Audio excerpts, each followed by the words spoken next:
nagtitinda ng sampagita. Putol yung dalawang kamay niya.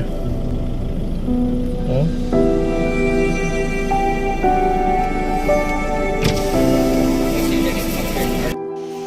Yung mga ganitong tao ang masarap tulungan, lalo na nakikita mo na may kapansanan pero pinipilit niya talagang magtrabaho para lumaban sa hamon ng buhay.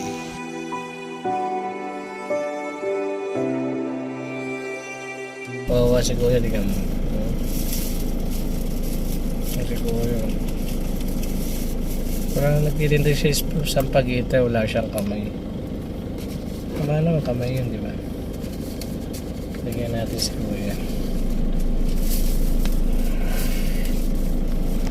Lagyan natin si Kuya, ha?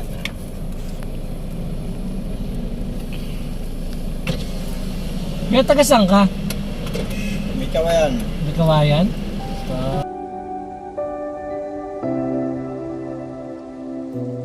Ay mo? Timber na. Wala pagkabata? Kaya lang yung ano mo.